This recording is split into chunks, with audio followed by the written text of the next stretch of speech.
하나님 아버지, 나를 분노하게 하고 죽이려는 자들 앞에서도 천사의 얼굴로 예수님을 보여주는 삶을 살기 원합니다.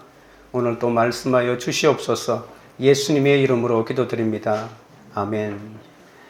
미국의 소설가 호손이라고 하는 사람 아시죠? 이분이 큰 바위 얼굴이라고 하는 단편 소설을 지었는데요.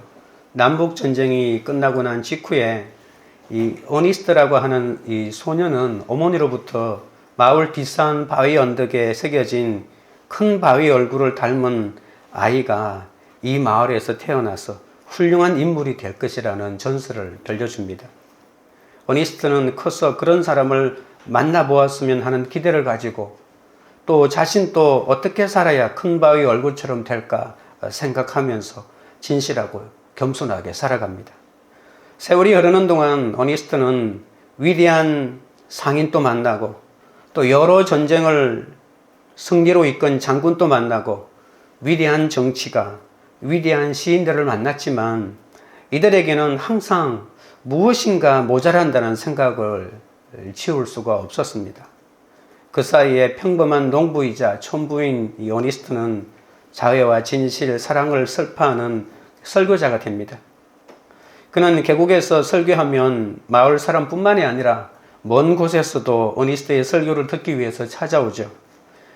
어니스트는 어느 날 큰 바위산을 배경으로 설교를 하고 있었는데 그의 설교를 가만히 듣고 있던 한 시인이 어니스트가 바로 큰 바위 얼굴이라면서 소리를 쳤습니다. 하지만 할 말을 다 마친 어니스트는 집으로 돌아가면서 자기보다 더 현명하고 더 나은 사람이 큰 바위 얼굴과 같은 용모를 가지고 곧 나타날 것이라고 생각하면서 집으로 돌아가게 되죠. 제가 이 설교를 준비하면서 이게 얼굴이라고 하는 말을 생각하다가 이 장면을 생각하게 되었는데요. 제가 함석헌 선생의 얼굴이라고 하는 장편시에 나와 있는 작은 구절을 하나 제가 소개해 드리겠습니다. 참 고운 얼굴이 없어 하나도 없단 말이야. 그 얼굴만 보면 세상을 잊고 그 얼굴만 보면 나를 잊고 시간이 오는지 가는지 모르고 밥을 먹었는지 아니 먹었는지 모르는 얼굴. 그 얼굴만 대하면 키가 하늘에 닿는 듯하고 그 얼굴만 대하면 가슴이 큰 바다 같아. 남을 위해 주고 싶은 마음 파도처럼 일어나고 가슴이 그저 시원한 그저 마주 앉아 바라만 보고 싶은 얼굴. 참 아름다운 얼굴은 없단 말이야. 저 많은 얼굴들 저리 많은데 왜 그리 다 미울까? 다 더럽기만 할까? 우리는 어떤 얼굴을 보면 우리 마음이 시원해질까요? 오늘 스데반의 삶을 통해서 우리가 살아야 할 그 얼굴을 한번 찾아보도록 하겠습니다. 첫째로 천사의 얼굴은 은혜와 권능이 충만한 얼굴입니다. 8절입니다. 스데반이 은혜와 권능이 충만하여 큰 기사와 표적을 민간에 행하니 초대교회는 세 가지 종류의 리더십이 있었습니다. 사도들이 예수님이 직접 뽑은 12사도가 있었습니다. 그리고 또 사도 바울이라고 하는 리더십이 있었습니다. 그는 12제자에는 속하지 않았지만 사도로 불리는 선교사였습니다. 사도 바울을 이방인을 위하여 택한 나의 그릇이라고 예수님이 말씀하셨죠. 또 한 그룹이 있는데 그 그룹은 바로 안수받은 7 일꾼입니다. 제가 집사라고 말하지 않는 것은 집사와 장로를 총칭해서 말하기 때문에 평신도 지도자를 말하기 때문에 굳이 집사라고 말하지 않는 것입니다. 그 많은 예수님의 제자들 가운데 성령과 지혜가 충만한 사람들을 뽑아서 평신도 지도자를 세웠던 것이죠. 베드로를 중심으로 한 사도들은 말씀과 기도 사역에 전념했고 사도 바울과 같은 리더십은 선교를 위해서 부르심을 받았고 스데반과 빌립과 같은 평신도 일꾼은 구제나 재정과 같은 교회의 모든 행정과 일반 사역을 위해서 헌신했던 것입니다. 어떤 사람은 목회자로 부르고 어떤 사람은 선교사로 불러서 그 민족을 위하여 가라고 하면 가야 하고 어떤 사람은 평신도로서 세상에서 자신의 직업을 가지고 있으면서 교회 공동체를 위해서 헌신하며 살도록 부름을 받았던 것입니다. 바로 이런 사람들이 스데반과 빌립 같은 사람으로 삶의 현장에서 주님을 위해서 살아가는 것이죠. 그리스도인이 되었는데도 난 부르심 같은 거 없어 이렇게 말하는 것은 거짓말입니다.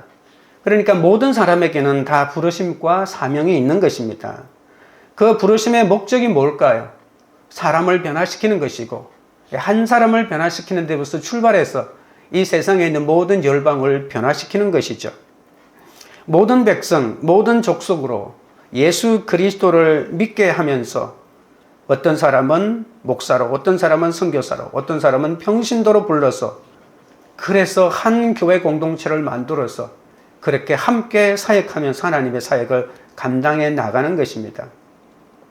교회는 이 부르심에 응답해야 합니다. 우리가 이 부르심을 감당하기 위해서 변화받고 따라야 할 모델이 절실합니다. 우리는 다 예수님 따라가는 사람들 아닌가? 예수님은 너무나도 높으신 분이라 우리가 쉽게 따라갈 수 없습니다. 사람으로서 그 모델을 보여주는 사람이 필요한데 오늘 본문은 바로 스데반이라고 하는 겁니다. 스데반은 안수받은 7 가운데 가장 탁월하고 완전한 주님의 일꾼이었습니다. 성령과 지혜가 충만하고 믿음 있는 7 가운데 또한 스데반은 은혜와 권능까지 충만했다고 말합니다.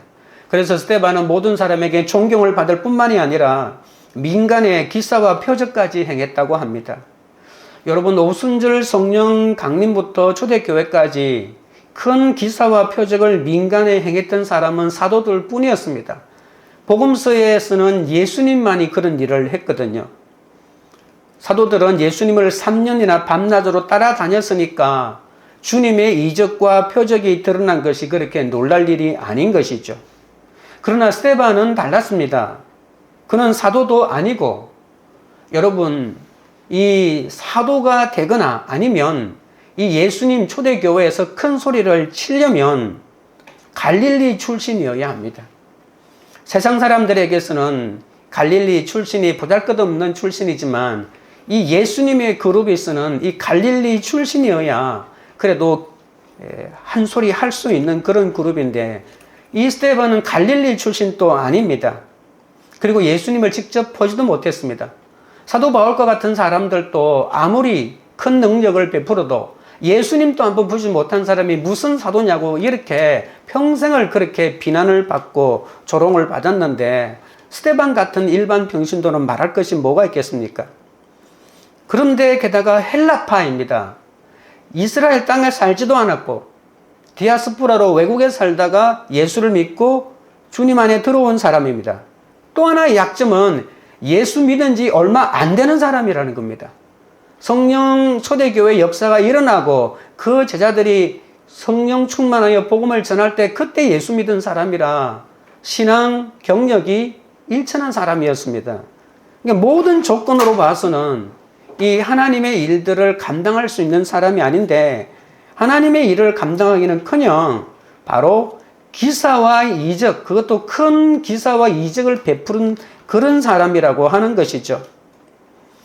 여러분, 스데반은 구제도 하고 재정도 하고 행정과 사역에도 탁월했습니다. 그뿐만 아니라 설교를 얼마나 잘했는지 모릅니다. 우리가 사도행전 2장이나 그 이후에 보면 베드로의 설교를 몇 편 보지 않습니까?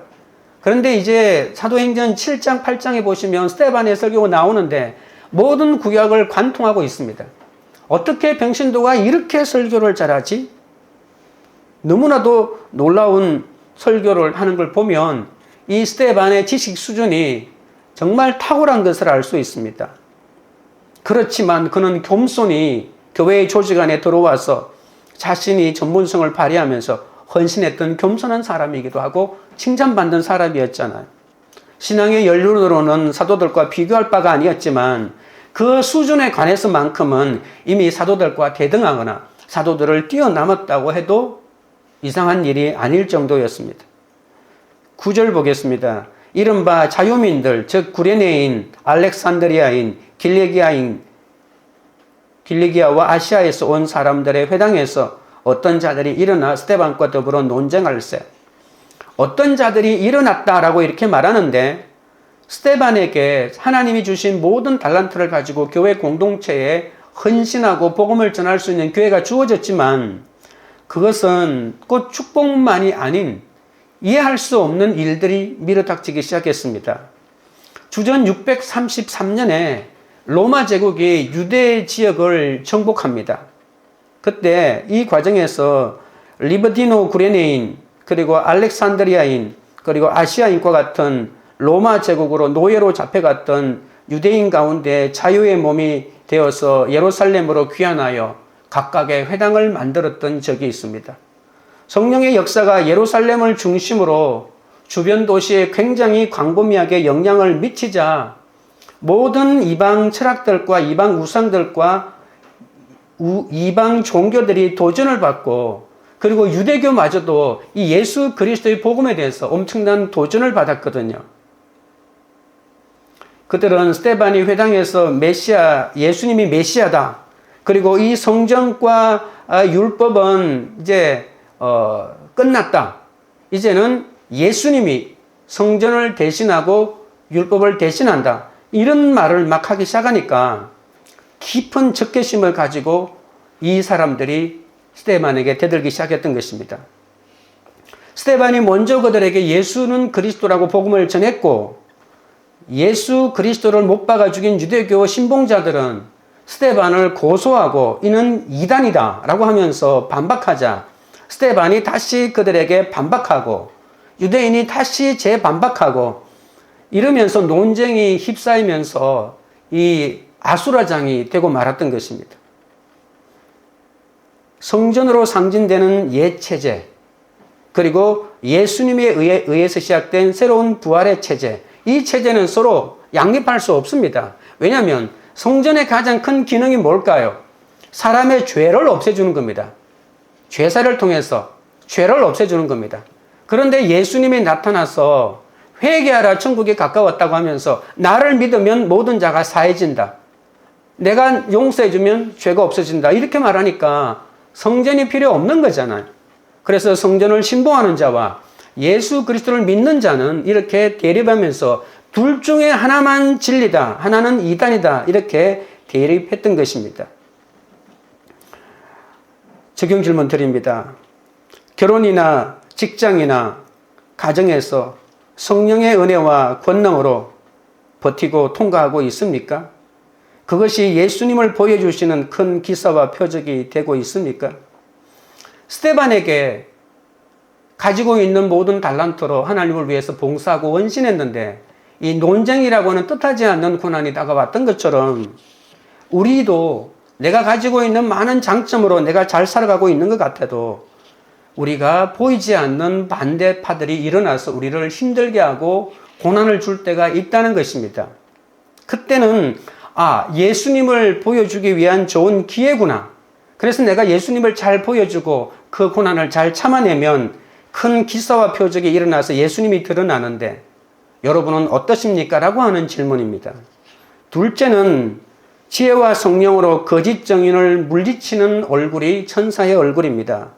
10절입니다. 스데반이 지혜와 성령으로 말함을 그들이 능히 당하지 못하여 11절 사람들을 매수하여 말하게 하되 이 사람이 모세와 하나님을 모독하는 말을 하는 것을 우리가 들었노라 하고, 그런데 이 논쟁의 결과 이 스데반을 당할 자가 없었다는 겁니다. 스데반은 복음의 능력이 충만했고, 그리고 이방 사람들과 철학적이고 종교적인 논쟁을 할 만큼 그 헬라의 학문에 두루 섭렵했던 사람인 것을 알 수 있습니다. 사도 바울이 예수 그리스도 외에는 아무것도 알지 아니하고 모든 것을 분토처럼 여기겠다고 서원하지 않았습니까? 그렇다고 해서 사도 바울이 이 헬라 철학, 세상 철학을 몰라서 예수만 말하겠다고 한 것이 아니잖아요. 이 스데반도 마찬가지입니다. 스데반이 예수가 그리스도라고만 강조했다고 해서 세상의 철학과 문학을 몰랐다고 말할 수 없는 거니까 논쟁에서 이길 수가 없는 것이죠. 스데반의 설교를 보면 그의 구약 실력이 감탄할 뿐입니다. 특별히 여러분, 우리가 구약을 잘 보는 사람은 구약의 본문 안에서 예수 그리스도를 발견해내는 통찰력이 필요하거든요.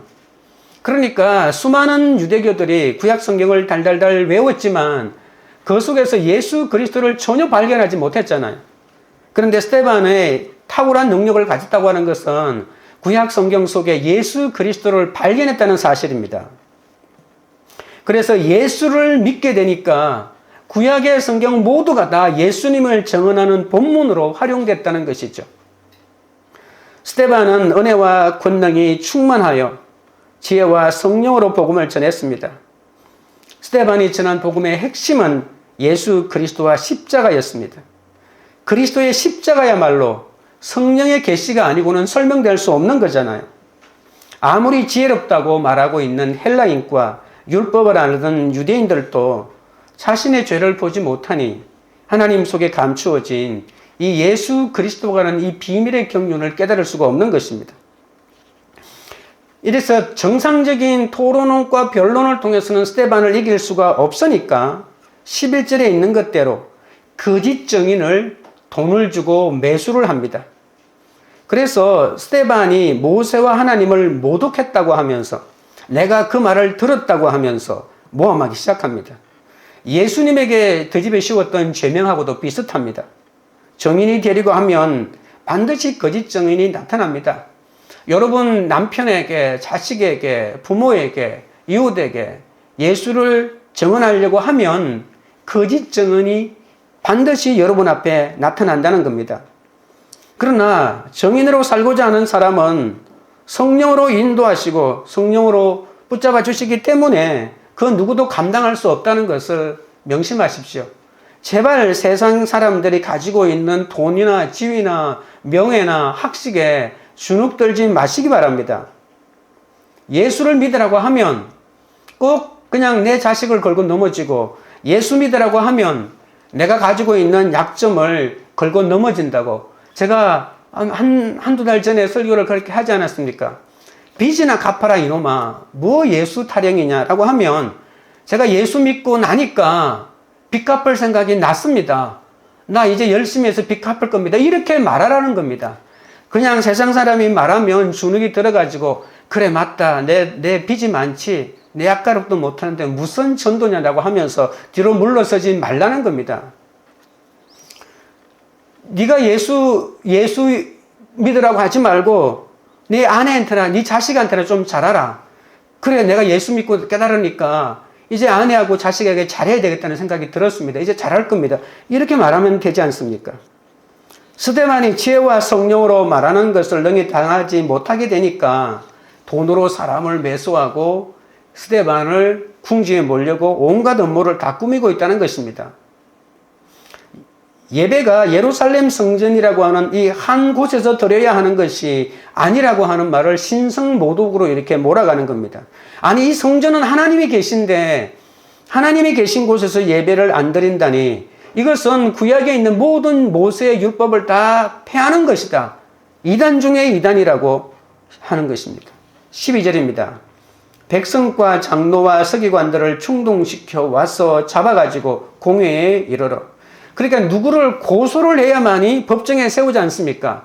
그래서 충동질하여 돈으로 이 사람을 고소하게 되고 그래서 이 사람을 법정에 이제 세우는 겁니다. 법정에 세우면 그 수많은 이 법을 최종 판결하는 사람들이 땅땅땅 하면서 사형 선고로 내리면 바로 사형 선고입니다. 정치법으로는 로마에서 죽일 수 있지만 이 사람들은 종교적인 법을 세워가지고 돌로 쳐 죽일 수가 있잖아요.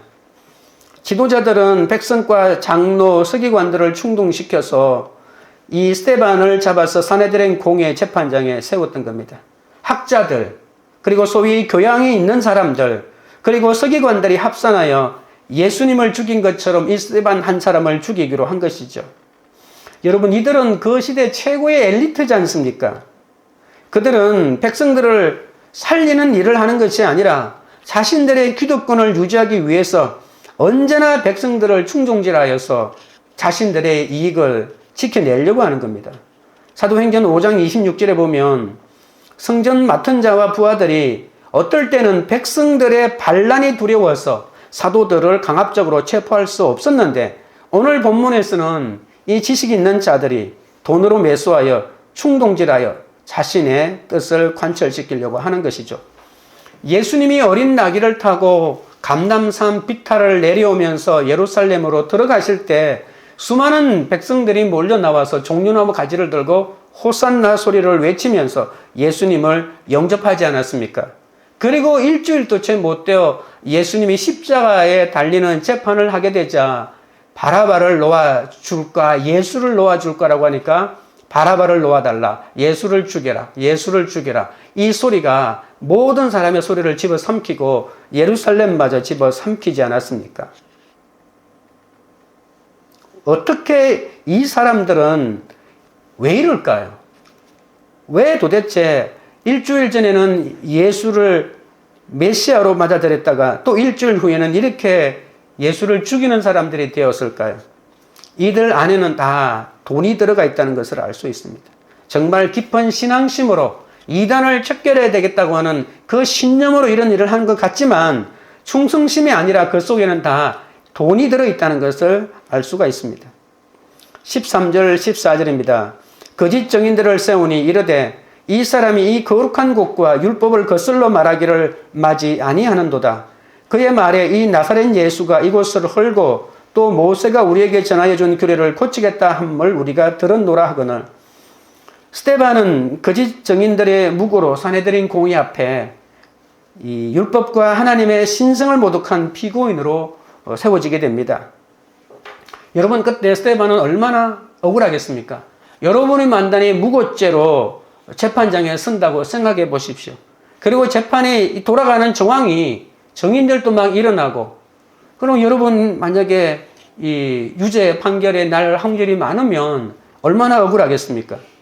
누구든지 사람이 오해를 받고 부당한 대우를 받으면 참고 견디기 어렵습니다. 억울하니까요. 억울한 누명을 쓰고서 억울한 재판을 받으면 마음에 걷잡을 수 없는 감정의 허울이가 밀려들게 됩니다. 얼굴은 창백해지고 일그러지고 아무리 웃고 싶어도 입이 떨리고, 그리고 분노를 참느라 몸이 부들부들 떨면서 심장이 마치 정지되는 것 같은 고통을 느낄 것입니다. 이런 상황이 되면 대부분의 사람은 내가 지금 당하고 있지만 언젠가는 두고 보자, 내가 반드시 살아남아서 너희들을 다 죽여버리겠다고 이렇게 복수의 칼을 갈지 않겠습니까? 그들은 계속 성경과 율법에 대한 문제를 지적합니다. 스데반은 나는 율법을 폐하러 온 것도 아니고 완성하러 왔다라. 나는 너희는 이 성전을 헐라. 내가 살 동안에 일으키리라. 라고 예수님이 이런 말을 하셨는데 그 말은 예수님이 진짜 이 성전을 헐려고 한 것이 아니고 예수님이 십자가에 죽고 3일 만에 부활하셔서 새로운 믿음의 길을 펼치는 것을 말한 것이다. 이 말을 하려고 했거든요. 그래서 예수님의 십자가의 죽으심과 부활이 중요하다는 것을 말하기 위해서 예수님이 한 말을 인용했는데 뒤에 건 자르고 앞에 것만 딱 말해서 니도 예수의 주장과 똑같은 주장을 하고 있다. 이렇게 스데반을 모함한 것입니다. 유대주의에 빠져 있는 사람은 말씀이 들리지 않습니다. 여러분 중에 만약에 신천지에 빠져 있는 분이 계시다면 제 설교가 지금 들리겠습니까? 안 들립니다. 들릴 리가 없습니다. 사람도 결혼했음에도 불구하고, 배우자가 있음에도 불구하고, 자식이 있음에도 불구하고 다른 이성에게 눈이 팔려 있으면 아무것도 눈에 보이지 않습니다. 그냥 어떻게 하면 자기가 지금 바라보고 있는 사람과 살기 위해서 어떤 일이든지 저지르고 싶은 것이 사람이지 않습니까? 하나님의 말씀을 문자로만 들으니 어떤 것도 들리지 않는 것입니다. 예루살렘 성전이 얼마나 대단한데 돌 하나도 남지 않고 무너진다고? 내가 감히 이것을 무너뜨릴 수가 있다고? 라고 하면서 이 신성모독의 죄를 이 스데반에게도 덮어씌워가지고 십자가에 돌아가신 예수님과 함께 스데반을 죽이려고 했던 것이죠. 이스라엘 전역에 퍼져 사는 남자들은 1년에 3번씩 예루살렘 성전에 와서 예배를 드려야 됩니다. 그리고 세계에 흩어져 있는 디아스포라들도 남자라면 이 예루살렘 이 순례를 반드시 해야 할 의무가 있습니다. 여러분, 매년 이 세 번의 절기를 합치면 수백만 명이 예루살렘으로 몰려옵니다. 수백만 명이 몰려오면 그 사람들 어디에서 잡니까? 예루살렘 그 인근에 다 숙소를 정하고 짜지 않습니까? 우리도 여름 휴가 때 숙박료가 엄청나게 올라가는데 그 사람들을 예루살렘에서 이 숙박업소를 하거나 아니면 그때 일반 가정이라도 다 집을 개방해서 사람들을 재우고 돈을 받을 것입니다. 음식도 해주고 일주일 머물러야 하니까. 그리고 일주일만 필요한 것이 아니고 예배일이라고 해서 미리 와서 준비하기 때문에 2주, 3주는 좋게 걸리는 일입니다. 양과 염소를 잡아야 되는데 한 절기마다 50만 마리씩 막 잡았다는 기록이 있는데 얼마나 많은 돈이 그 절기 한 번 지키는데 들어가겠습니까? 제사장들만 좋은 것이 아닙니다. 예루살렘 인근 각지에 있는 사람들도 얼마나 큰 수지맞은 장사를 하게 되는지 모릅니다. 그 사람들이 1년 먹고 사는 것은 이 절기 때 손님만 받아도 1년 내내 먹고 살고 살 수 있는데 이 성전을 옮긴다고? 우리가 보통 지방에 가면 지방의 한 소도시에 대학이 있으면 그 대학 때문에 그 대학생들 때문에 지방 경제가 막 살아나는 경험을 하지 않습니까? 그래서 그 대학이 이전하거나 폐교를 하면 지방 경제가 무너지는 것들을 우리가 볼 수 있지 않습니까? 이 성전은 이 예루살렘 백성들하고 이 제사장들하고 한 연합체가 되어서 그들의 생사가 갈린 일이기 때문에 이 지도자들이 조금 도와달라고 하면 길을 쓰고 도와주는 것입니다. 어떤 사람도 성전을 해치는 일에 우리가 반대한다고, 그것이 예수가 되었던 아무리 이성적으로 옳은 것이든 그런 건 가리지 않고 내 주머니에 돈이 들어오지 않는 그것을 받아들일 수 없다고. 그래서 그들은 예루살렘 성전이 그들의 돈 주머니에 불과했던 것입니다. 그런 반대파에 불과한 스데반을 그냥 남겨둘 리가 없는 것이죠.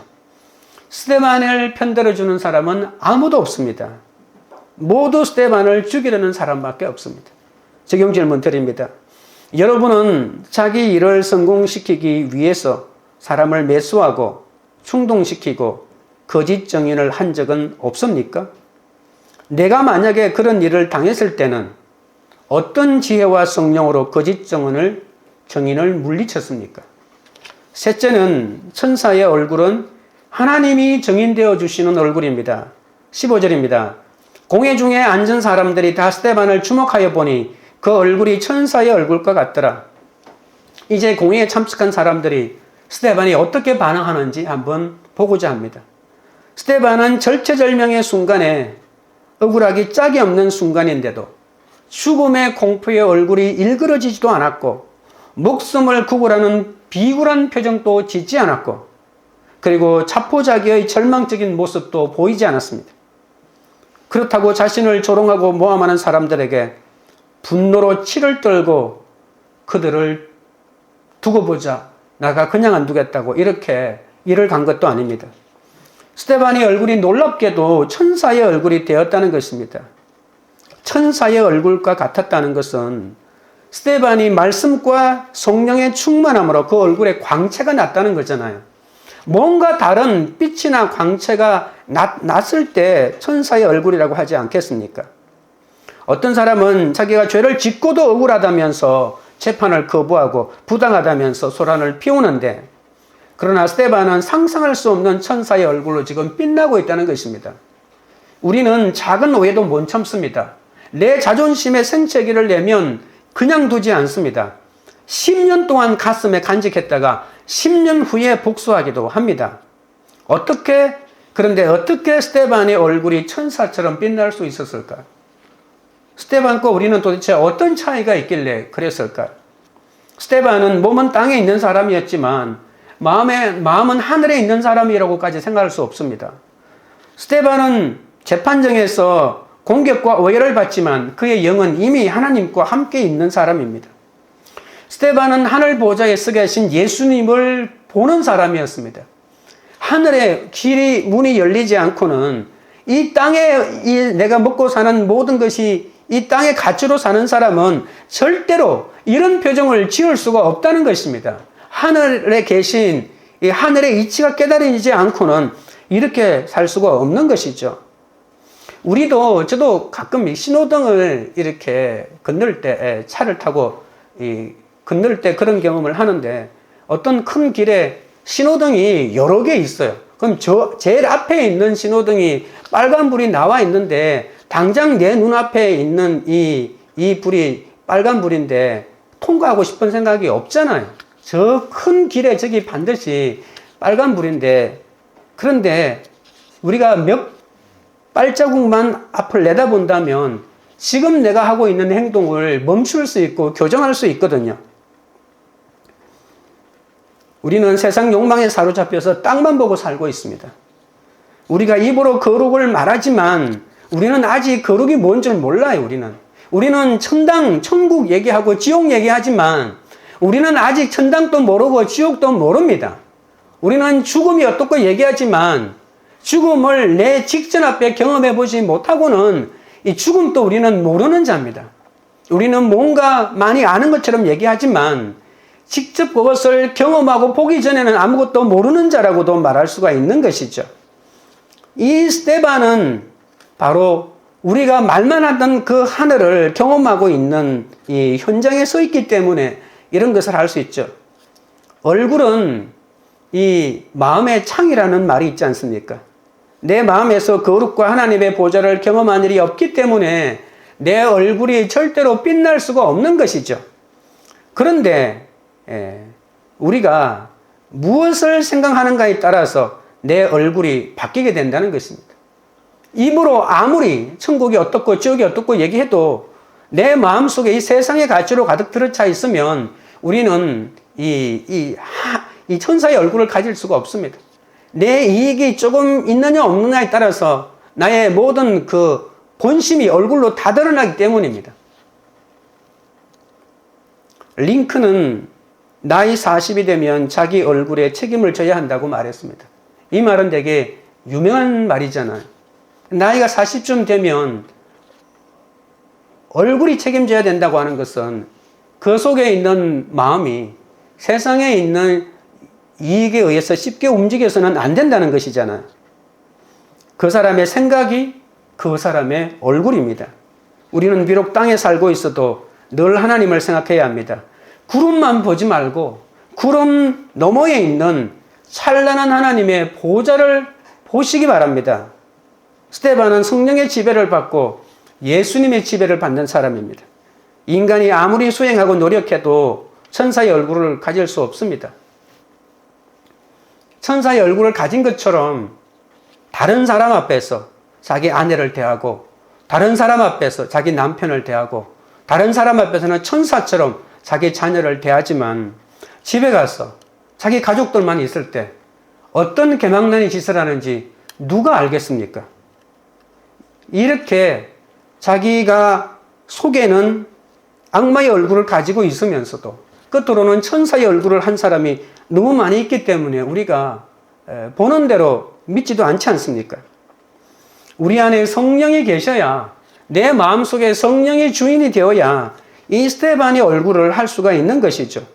스데반은 자기를 욕하고 돌멩이 던지는 사람들을 바라보면서 십자가에 못 박히신 주님께서 하신 말처럼 저들의 죄를 용서하여 주시옵소서라고 기도하지 않았을까요? 우리가 어떤 경우에도 용서하지 않고는 천사의 얼굴을 가질 수 없습니다. 내가 다른 사람의 사소한 실수를 용납할 마음이 없으면 나는 천사의 얼굴을 가질 수 없습니다. 용서하고 사랑할 때, 하나님의 마음을 가지고 이해를 할 때, 그때 내가 스스로 십자가의 길을 선택할 수 있을 때, 그때 천사의 얼굴을 가졌다고 말할 수가 있을 겁니다. 여러분의 사소한 이익을 포기할 수 있습니까? 그것을 포기할 수 있어야 예수님의 겸손을 알게 됩니다. 그래서 천사의 얼굴을 하고 싶다면 용서부터 해야 합니다. 스데반은 말씀과 성령으로 충만했다고 했습니다. 하나님의 말씀에 대한 확신이 가득 차 있었다고 하는 말은 다른 말로 하면 천국에 대한 소망이 있었기 때문에 죽음을 맞이하면서도 천사의 얼굴을 보여줄 수 있었던 것이죠. 왜냐하면 내가 죽는 이 순간이 가장 큰 이 전도의 하나의 시간이고 전도의 도구가 된다. 내 죽음이 전도의 도구가 된다. 여러분, 어떤 사람들은 내 죽음이 가장 의미 있게 하는 것이 그냥 병원에 내 시신을 사용하라고 이렇게 기증하는 것이라고 생각을 해요. 고성열전 같은 데 보면, 불교의 고성열전 같은 데 보면 엄청난 고성들이 죽음의 장면을 설명할 때가 있는데, 고성 중에 고성은 자기 죽기 전에 죽음을 안다고 하더라고요. 죽기 전에 높은 낭떠러지에 올라가서 거기에 떨어져 가지고 죽는다고 하더라고요. 왜 그러냐면 자기 몸을 그냥 날짐승들한테 이렇게 보시한다는 거예요. 여러분, 가장 큰 자신의 죽음을 드리는 것은 그렇게 보시하는 것이 아닙니다. 나의 죽음의 이 현장마저도 복음을 전하는 데 사용하는 것입니다. 내 죽음을 보고 가장 정말 하나님이 살아계시구나 느낄 확률이 많다는 거죠.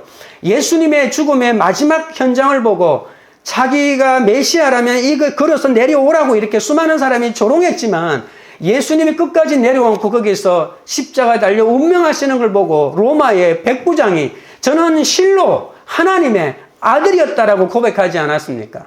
내 마지막 죽음, 내 마지막 손해, 나의 마지막 절망을 보면 어떻게 예수 믿다가 저렇게 됐냐, 꼴 좋다, 이것이 아니라 왜 저 사람은 나와 다르게 살지? 왜 나와 다르게 생각하고 판단하며 자기 것을 포기할 수 있지? 두려워 몸소리를 치는 겁니다. 그래서 우리의 이 말씀대로 살다가 말씀대로 죽은 이 죽음이 바로 그 사람을 살리는 가장 위대한 전도가 되고 위대한 복음 증거가 된다는 사실을 이 스데반은 알았기 때문에 자기의 죽음의 이 순간에도 천사의 얼굴을 하고 저들의 죄를 용서해 달라고 하면서 저들의 구원을 위해서 자신의 몸을 던진 것이죠. 육이 무너져야 영이 세워지니까 무너지는 것밖에 길이 없습니다. 내 육이 무너져야 내 영이 세워지는 것과 마찬가지로 내 육이 무너질 때 다른 사람의 영도 세워진다는 겁니다. 내가 애지중지하는 것들이 무너지기 전에는 이 세상 기복의 가치관이 절대로 안 바뀝니다. 이것만은 포기할 수 없어. 근데 그걸 하나님이 가져가 버리면 이 세상의 가치관을 포기할 수 있는 길이 비로소 열린다는 겁니다. 언제나 모든 문제의 원인은 내가 옳다는 것입니다. 내 안에 있는 열등감을 버리고 나의 죄를 보면서 너는 나보다 옳다고 이런 고백을 할 수 있을 때 나도 살고 상대방도 살고 공동체도 살아나지 않겠습니까? 기복의 가치관을 버려야만이 이런 고백을 할 수 있다는 것입니다. 숨이 안 쉬어지는 환경에서 천사의 얼굴을 할 수 있어야 비로소 예수가 증언됩니다. 나는 억울하다만 외치고 나는 억울하다만 계속해서 반복하고 생색만 내면 아무것도 변하지 않는 것입니다. 정말 우리가 그렇게 기도하는 사람을 구원시키기 위해서 하나님이 절체절명의 사건을 주었는데 마지막 순간에 왜 나는 예수처럼 못 죽고 나는 왜 스데반처럼 못 죽습니까? 마지막에 죽기 싫어서 발버둥을 치고 멋이 어쩌고 어째라고 하면서 줄을 끊고 그냥 혈기등등의 십자가 내가 내려와가지고 그냥 내다 꽂고 그냥 폐악을 지기면서 그냥 엉망진창으로 만들어버리는 거죠. 이걸 전문용어로 도라미 타브, 말짱 도루묵입니다. 이런 것을 계속 반복합니다. 그러니까 열매가 맺히지 않는 것입니다. 한 번 잘 죽으면 제대로 부활하거든요. 그런데 이게 우리가 안 되는 겁니다. 우리는 이 좋은 기회를 너무나도 자주 놓칩니다. 무너지는 사건이 왔을 때 내가 천사의 얼굴을 해야 하는데 천사의 얼굴이 아니라 그냥 악마의 얼굴이 돼가지고 그냥 절단 내니까 열매가 안 맺히는 거죠. 어떻게 하면 천사의 얼굴을 할 수가 있겠습니까? 천사의 얼굴을 할 수 있어야 우리 인생이 빛나게 됩니다. 배척하는 세력은 내가 어떤 표적을 지어도 비난합니다. 천사의 얼굴을 하든 악마의 얼굴을 하든 비난합니다. 그러나 내가 천사의 얼굴을 했을 때 그 사람의 마음에 충격을 줍니다. 여러분, 그리스도인이 아닌데도 불구하고 이런 방법을 썼던 사람이 있지 않습니까? 세상에서는 그리스도인이 아니라도 그 사람을 세계 최고의 성인으로 받들고 있습니다. 모한다스 카람찬드, 간디입니다. 비폭력 저항이지 않습니까? 나를 때려도 그냥 폭력으로 저항하지 않고 끝까지 비폭력으로 그 사람에게 있는 선한 양심에 나는 계속 말하는 거예요. 힘이 없어 폭력을 맞는 것이 아니라 나에게 폭력을 할 때 나는 비폭력으로 나는 맞으면서 그 사람의 속에 있는 양심에게 끝없이 호소하는 것이 비폭력 저항이지 않습니까? 그래서 이 비폭력 저항도 일종의 아힘사라고 하는 종교적인 영역으로 봐야 합니다. 내가 약하기 때문에 참는 것이 아닙니다.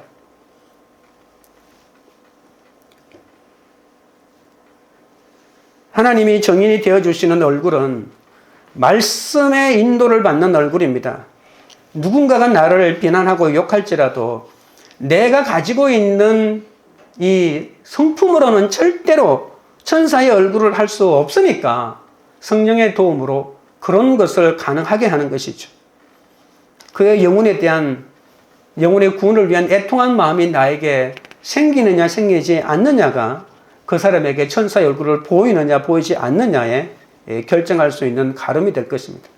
나를 힘들게 하는 남편과 살기 싫고 언제나 나를 거부하는 자녀와도 살기 싫습니다. 하지만 살기 싫다고 외치면서도 살아내야 하고 가기 싫다고 외치면서도 가야 하는 게 천사의 얼굴입니다. 그런데 중요한 것은 외칠 때가 있어야 합니다. 하나님, 나는 살기 싫습니다. 이놈의 남편하고는 살기 싫습니다. 내 저 자식 못 키우겠습니다. 죽겠습니다. 도망가고 싶습니다. 이런 말할 때는 있어야 된다는 겁니다. 어디에서 말하나요?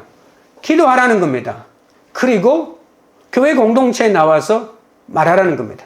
공동체에 말하기가 쉽지 않으면 기도 제목으로도 내어놓아야 한다는 것입니다. 내 언어로 기도 제목으로 내어놓으면서 그것을 말하라고 하는 것입니다.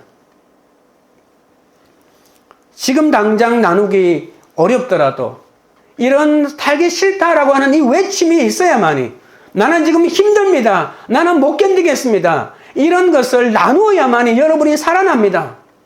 그래야 사라질 수가 있는 겁니다. 기도로, 공동체의 나눔으로.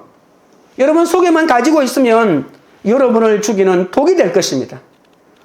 영혼 구원을 위해서 애통할 때 원망하는 마음으로 이 자리에 왔다고 하더라도 하나님, 내 얼굴이 천사와 같이 되어서 그 사람을 만날 때 그렇게 대할 수 있도록 해달라고 이렇게 발부동을 쳐야 합니다.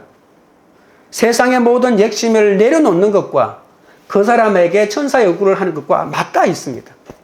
그러니까 나를 거룩하게 만들고 세상에 이 가치를 내려놓아야만이 나를 죽이고 돈도 못 벌어오는 애만 먹이는 자식에게, 남편에게 천사의 얼굴을 가지고 갈 수 있는 거잖아요. 내 성품이 아닙니다. 요번만은 한 번만 더 참는다, 이런 마음으로 가서 천사의 얼굴을 하는 게 아닙니다. 가치관의 변화, 내 삶의 목적은 저 남편의 영혼 구원이다라고 하면서 그걸 삶의 목적으로 두고 내 속에서의 변화가 일어났을 때, 그럴 때 비로소 천사 얼굴, 진짜 천사의 얼굴, 우리는 한두 세 네 번은 천사의 얼굴을 위장할 수 있지만 진짜 천사의 얼굴을 가지려면 가치관이 바뀌고 성령이 내 마음속에 들어와서 내 주인이 되어야만 가능한 것이죠. 링컨이 이런 말도 했습니다. 내가 성공을 했다면 오직 천사와 같은 얼굴을 한 어머니 덕이라. 한 사람이라도 나에게 천사의 얼굴을 보여주는 사람이 있어야 합니다. 한 사람이라도. 그래야만 살아납니다. 모든 10사람이 여러분에게 악마의 얼굴을 하고 힘들게 하더라도 한 사람이라도 여러분에게, 여러분 자식이든 누구든 한 사람이라도 그런 사람이 있어야 합니다. 링컨은 계속해서 또 말합니다. 내가 대통령이 된 것은 나의 어머니가 준 성경 때문이었다. 성경을 든 천사의 얼굴을 한 사람, 그 천사의 얼굴을 한 사람이 성경마저도 들고 있다면 얼마나 좋겠습니까? 모든 어머니는 자식을 사랑하지만 손에 성경을 들고 있지 않았기 때문에 자식을 링컨처럼 키우지 못했던 것입니다. 성경을 든 천사의 얼굴, 예수님 아닙니까? 그러니까 가장 완벽하게 천사의 얼굴을 재현해 주시는 분은 바로 예수님이십니다. 참된 그리스도인은 천사의 얼굴을 지닌 자입니다. 비록 세상에서는 볼품없다 할지라도 하나님이 보시기에 천사의 얼굴을 지닌 사람이 참된 그리스도인입니다. 그리스도인이 어찌 악마의 얼굴을 가질 수 있겠습니까? 우리는 세상의 작은 이득 앞에서 악마의 얼굴로 돌변하라고 하는 수없는 유혹을 받습니다. 아침에는 천사의 얼굴이지만 상황과 여건에 따라서 언제나 천사와 악마의 경계를 왔다 갔다 하는 사람 아닙니까? 그래서 우리도 양심이 있기 때문에 천사의 얼굴을 가지고 다가가지라고 하면서 악마의 얼굴을 보면 양심의 가책을 느끼고 내가 예수 믿는 건 맞냐 하면서 나를 막 질책을 합니다. 그럼에도 불구하고 우리를 불러주시는 예수 그리스도 안에서 악마의 얼굴을 내던져야 하고 예수 그리스도의 안에서 천사의 얼굴을 회복해야 합니다. 제가 마지막으로 아까 인용했던 함수근 선생의 시 얼굴이란 시 뒷부분 또 한 부분을 읽어드리고 마무리하도록 하겠습니다. 팔레스타인 빈들의 먼동 트는 새벽 하늘에 샛별같이 빛나던 그 얼굴, 팔복산 기슭에 아침 해안고 이슬 머금은 백합같이 향기 막던 그 얼굴, 풍랑이로 하늘에 닿는 갈릴리 바다 위에 태산같이 누워 평안히 잠자던 그 얼굴, 헤르몬산 꼭대기 채색 구름에 쌓인 낮에 번개보다 더 눈부시게 두루 비치던 찬란한 얼굴, 죽음의 동굴 들여다보고 사랑하는 벗 찾아 눈물 뿌려 통곡하던 그 얼굴, 호산나 찬송 속에 새끼나귀 등에 앉아 온유 중에 광채 쏟은 임금다운 그 얼굴, 채찍들어 소리치고 도둑물이 내몰면서 아버지 집 내놓으라고 진도하던 그 얼굴, 떡대고 잠들면서 내 살이다 내 피다 새 약속 맺으시던 마지막 그 저녁에 엄숙하고 비장하시던 그 얼굴, 겟세마네 밤 깊은 때 선잔 들고 땅에 엎대 피땀에 어리어 애원하시던 그 얼굴, 가시관 쓰고 어둠의 권세 앞에서 바람 잔 저녁바단 듯 잠잠하시던 그 얼굴, 골고다 언덕 위에 엘리엘리 부르시며 호곡하는 물이 형틀에서 굽어보시고 나는 말고 너희 위에 우러라 하시던 때 해도 비들고 두려워 떨던 그 영광의 그 얼굴, 그 거룩한 성리의 얼굴, 라보니 하며 찾아서 우는 흐린 눈 보면서도 몰라보던 그 부활의 얼굴, 새 생명의 얼굴. 여러분도 이런 얼굴 오직 예수님에게서 찾고 여러분 또 그 얼굴을 매일매일 닮아가시는 여러분 되기를 주님의 이름으로 축원드립니다. 적용 질문 드립니다. 요즘 나의 얼굴은 어떻습니까? 분노와 원망, 생색으로 가득 차 있지는 않습니까? 나의 얼굴은 구원의 애통함이 있는 천사의 얼굴입니까? 말씀을 맺겠습니다. 천사의 얼굴은 증인의 얼굴입니다. 증인의 얼굴은 은혜와 권능이 충만한 얼굴입니다. 증인으로 살아가는 우리들에게 거짓 증인이 나타납니다. 그 거짓 증인은 돈에 매수되어 우리를 충동시키는 자들이 끊임없이 다가오지만 지혜와 성령으로 물리치는 얼굴이 되어야 합니다. 하나님이 증인이 되어주시는 얼굴인 천사의 얼굴은 바로 예수 그리스도의 얼굴입니다. 우리가 그 예수님의 얼굴을 가지고 살아갈 때 죽어가는 영혼도 살릴 수 있음을 명심하시기 바랍니다. 우리 다 같이 찬양 드리고 기도하겠습니다.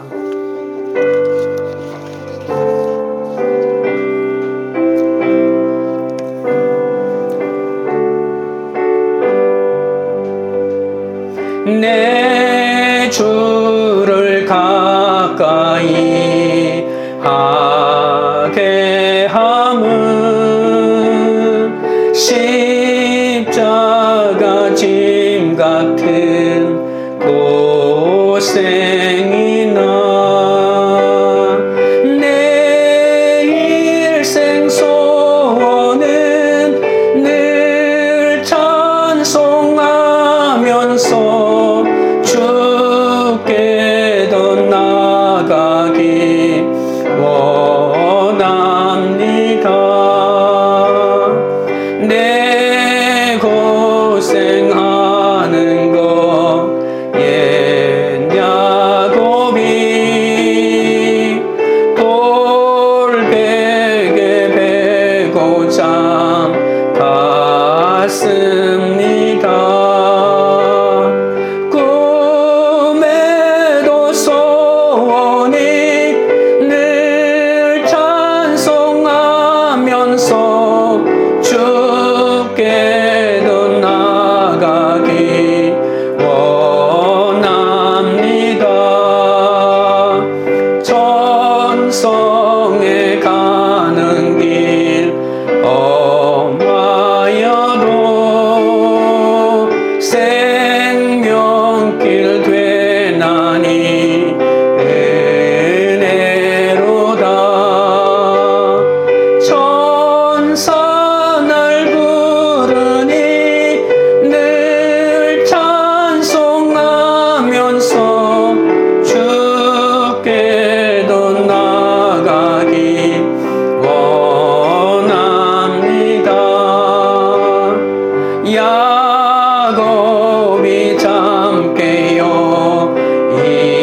여러분 기도하실 때 결혼이나 직장이나 가정에서 어려움을 당할 때 성령의 은혜와 권능으로 잘 버티고 통과하게 해달라고, 그 잘 통과하는 것이 예수님을 보여주시는 큰 기사와 표적이 되게 해달라고 기도하겠습니다. 우리에게 끊임없이 거짓 증인이 그렇게 살지 마라, 믿음대로 살지 마라, 세상 법칙대로 살아라, 충동질하면서 우리를 유혹할 때 이것을 잘 분별하게 해달라고 기도하겠습니다. 하나님의 증인이 되어 주셔서 성령의 얼굴이 되게 해달라고, 천사의 얼굴이 되게 해달라고 기도하겠습니다. 나의 얼굴이 분노와 원망이나 생색으로 가득 차지 않고 구원의 통함이 있는 하나님의 증인이 되어 천사의 얼굴로 수많은 사람을 주께 인도하게 해달라고 우리 주의 세 번 부른 다음에 기도하며 주께 나아가겠습니다. 주여, 주여, 주여. 거룩하신 하나님 우리 아버지여, 우리의 결혼 생활이나 직장 생활이나 가정 생활에서 어려움이 밀려올 때마다 내 아버지 하나님이여, 성령의 은혜와 권능으로 잘 버티게 하여 주시고 잘 통과하게 하여 주시기를 원하옵나이다. 그것이 예수님을 보여주는 큰 기사와 표적이 되게 한다는 것을 알게 하여 주옵소서. 병든 사람을 고치는 것이 큰 기사와 표적이 아니라 고난과 역경을 은혜와 권능으로 잘 버티고 통과하는 것이 큰 기사와 표적이 된다는 사실을 알게 하여 주시옵소서. 우리에게 끊임없이 거짓 증인이 나타납니다. 왜 그렇게 사느냐, 왜 맞고 사느냐, 왜 힘들게 사느냐, 다른 삶을 살라고 끊임없이 충동질하지만 아버지 하나님 이것을 잘 분별할 수 있도록 도와주시옵소서. 하나님의 증인이 되어 성령의 얼굴이 되고 천사의 얼굴이 되게 하여 주시옵소서. 나의 얼굴이 분노와 원망이나 생색으로 가득 차지 않게 하시고 나를 힘들게 하는 사람을 아버지 하나님이여 구원의 통함으로 바라보는 그런 증인이 되어 수많은 사람을 주께로 인도하는 은혜를 허락하여 주시옵소서. 주여 고맙고 감사하고 찬양합니다. 아버지 하나님, 결혼이나 가정에서 성령의 은혜와 권능으로 잘 버티고 통과하지 못하고 어려움이 올 때마다 주저앉아 남탓만 하여 싸우니 주여 나를 용서하여 주시옵소서. 고난의 사건 앞에서도 예수님을 잘 보여주지 못했기 때문에 큰 기사와 표적이 나타나지 않았고 구원의 역사가 나타나지 않아 아직도 믿음 안에 들어오지 못하고 있사오니 모든 것이 내 잘못이오니 불쌍히 여겨주시옵소서. 하나님의 말씀대로 살고자 결심하고 살아갈수록 주위에서 끊임없이 더 거짓 증인들이 일어난다고 했습니다. 믿음대로 살지 못하도록 돈으로 매수하고 세상의 쾌락으로 유혹하오니 이 충동질을 잘 분별하게 하여 주시옵소서. 은혜와 권능이 충만하여 마음을 충동질하는 사람과 환경 앞에서도 지혜와 성령으로 말하고 구원을 위한 애통함으로 그 사람을 천사의 얼굴로 대할 수 있도록 역사하여 주시옵소서. 숨이 안 쉬어지는 환경에서 천사의 얼굴을 알 수 있도록, 그래야만이 비로소 예수가 증거된다고 했사오니 주님이 주신 이 황금 같은 기회를 놓치지 않게 하여 주시옵소서. 우리가 어떤 얼굴을 해도 대적하는 세력은 비난한다는 사실도 알게 하여 주시옵소서. 끝까지 혈기 부리지 않고 무슨 말을 들어도 선한 얼굴로 이기며 나가도록 도와주옵소서. 주여, 우리가 주님을 만나기 원합니다. 하늘 보좌 위에 서 계시며 나의 이름을 부르시며 나를 위해 중보하시는 그 주님의 그 얼굴을 뵙기 원합니다. 늘 믿었다가 의심하고 견디는 것 같다가 포기하고 변덕이 많은 우리를 불쌍히 여겨 주옵소서. 우리가 주님의 통치를 보고 살아계신 주님의 음성을 듣기 원합니다. 우리 얼굴이 스데반과 같이 되기를 원합니다. 어떤 상황에서든지 분노하지 말게 하시고 복수를 결정하지 말게 하시고 사랑하고 용서하고 포기하여 예수님의 마음으로 우리를 아버지 하나님 허락하여 주옵소서.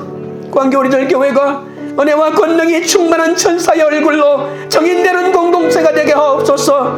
각자의 흑암의 사건 가운데 기묘하고 기이하신 하나님을 찬송하며 믿으신 주님 앞으로 나오게 하여 주옵소서. 가정과 공동체가 성령의 조직이 되어 원망과 차별과 오해를 다 풀고 성령과 지혜가 충만함으로 구원을 위해 통하며 진심을 드러내는 얼굴로 구원을 위해 쓰임받는 모든 한 사람 한 사람 공동체가 되도록 역사하여 주시옵소서. 예수 그리스도 이름으로 기도드리옵나이다. 아멘.